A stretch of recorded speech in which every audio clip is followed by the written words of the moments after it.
to talk about an all too common issue with this here vintage GM pick-em-up truck, all the way up through the cat-eye area. So you go hop in your trusty old steed and take off for the day. You go to start it, and it don't start. You go, well, what the hell? Oh, and then you notice that. It says it's in reverse, so I'll try to, oh, that's odd. Oh, now it's in neutral. Reverse. Neutral. Huh, that's all it's going to let me get.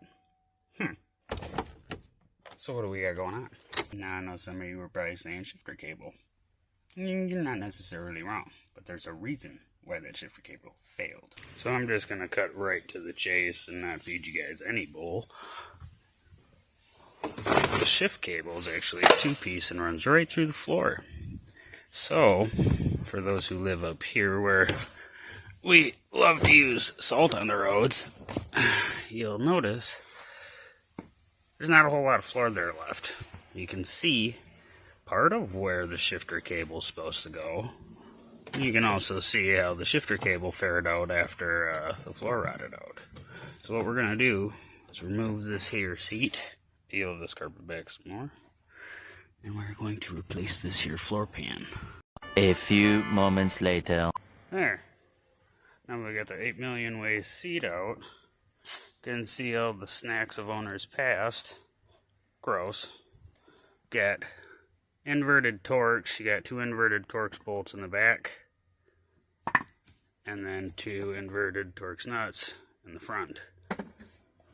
The fronts are an E20.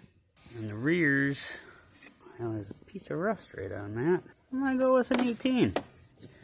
Now we got the seat out. We'll go ahead and vacuum up some of this grossness.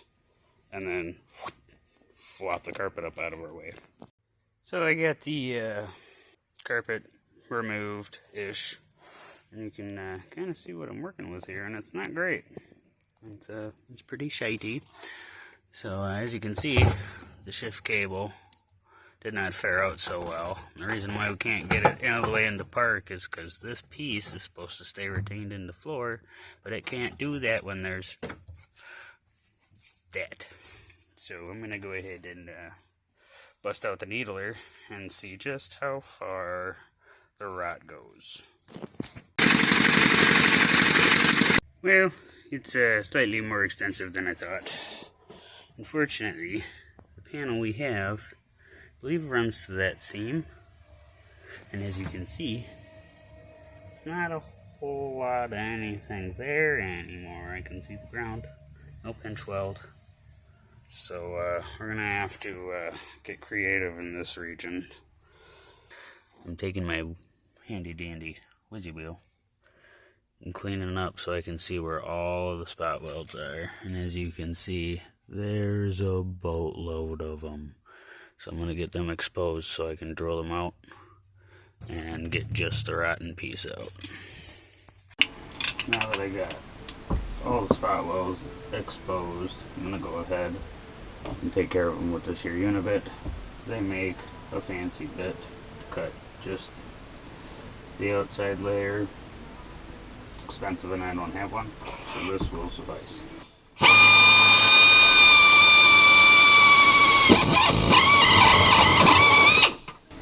Oh, well, that's not supposed to happen. Ideally, the bit stays in the drill.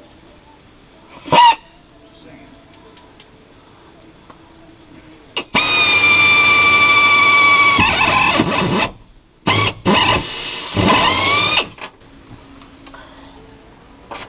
Scene trend.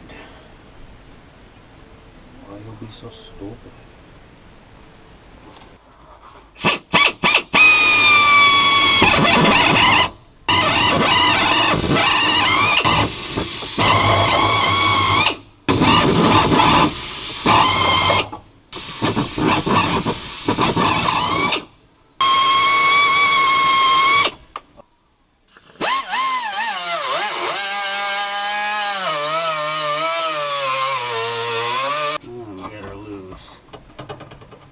Gonna go ahead and finish drilling these out and get the rest of this section out.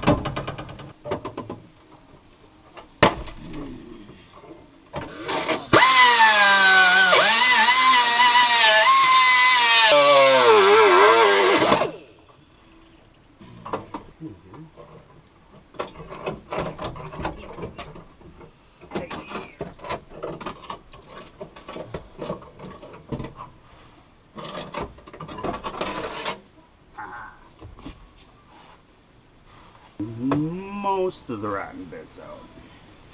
You gotta finish getting this section out.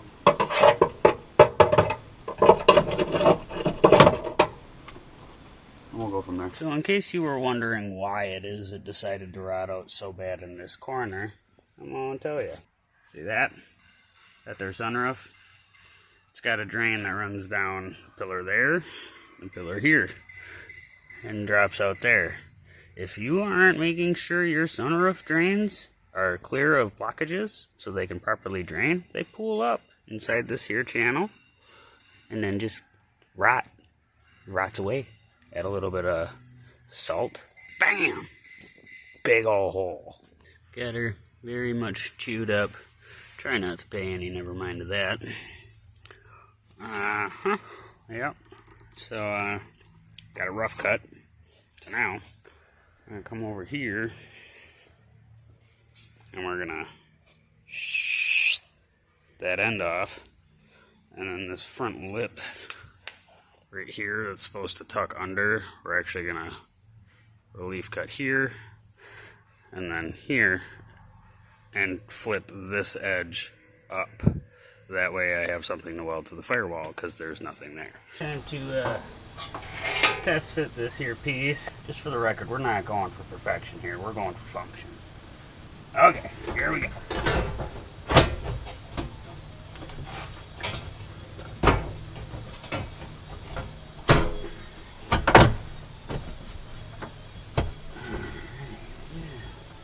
Something alright, got that. Cool. So what we're gonna do is we're gonna clean all the paint up on this side and start from the back and we'll work our way forward, tacking and beating into place along the way. And we'll still have to make some sort of a sill plate here, but it's a pretty good start so far. Continuing on. Alright. Got our welder in place, got our panel in place. It's time to see if I can do this without burning a million bazillion holes in the floor.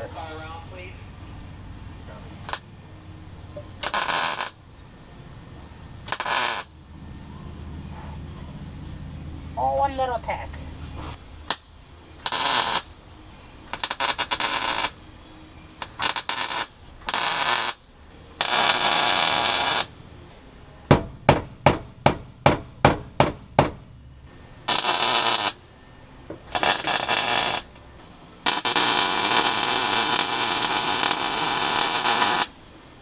Oh, oops, burned a hole.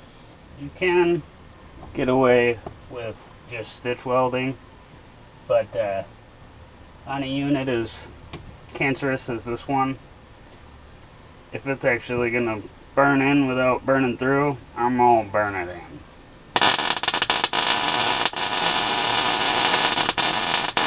Always gotta make it worse before you can make it better, right? I think. Yup, something like that. Don't you know? Found the old pinch weld. Still inside of the seal. Lovely. Now we're gonna go ahead and make it all uniform with some good old rust fix from Dupe Color. Just spray it and it's fixed. A few moments later. And just like that, we got her all seam sealed. Seam sealer is definitely still wet. A little longer than a few minutes later. As you can see, I kind of jumped ahead. I already got the new shift cable half installed up here. So yeah, now we need to get it up in the air so we can get the bottom half of the cable. That way it'll do the thing and start and do all the things that it's supposed to do. Clearly, it's the next day. But I just wanted to show you. Oh, look, the seat's back in now. Fancy. Once again, hop in your trusty steed to start the day, or in this case, just move it to the done row. And, oh, look at it. Oh, it starts. It's a reads in park. We have reverse. That's kind of nice. And, oh, look at. We got ourselves drive. just like that. Your 250,000-mile GM now has a floor and a working shift cable. I know I didn't quite cover the entire process, but if you guys have any questions about anything that was done, or if you just want to roast how I did something, go ahead and leave it in the comments below. And till next time, guys. Peace.